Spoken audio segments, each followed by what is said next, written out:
নমস্কার, আমার হেসেলে আপনাদের সবাইকে স্বাগত। আজকে আমি করেছি সাবু মাখা।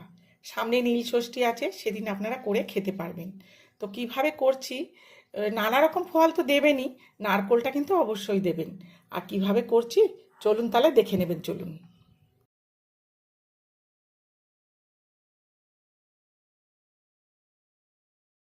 সাবু মাখার জন্য সাবুটা দেখুন রেডি হয়ে গেছে। দেখুন একদম পুরো নরম হয়ে গেছে, ভেঙে যাচ্ছে। সাবু মাখাতে কি কি দেবো দেখে নিন।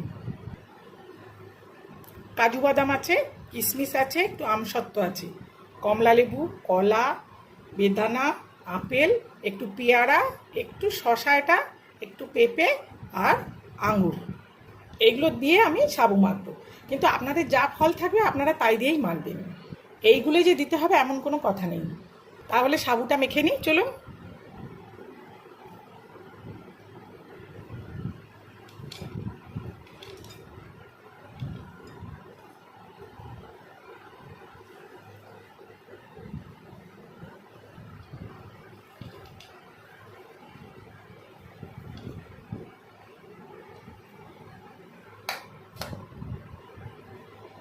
আমুল গোল্ডের দুধ দিয়ে দেবো,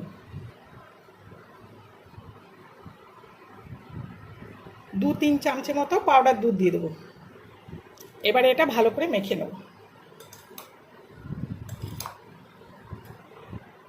একটু চিনি দিয়ে দেবো, আপনারা গুঁড়ও দিতে পারেন।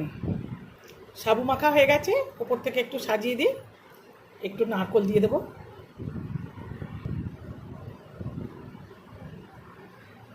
দেখুন তৈরি হয়ে গেছে, কি সুন্দর দেখতে হয়েছে, খেতেও খুব সুন্দর হয়েছে। আপনারা নীল ষষ্ঠীতে করে খাবেন, আর ভালো লাগলে একটা লাইক, শেয়ার, কমেন্ট করে দেবেন। আজ তাহলে আসি, টাটা।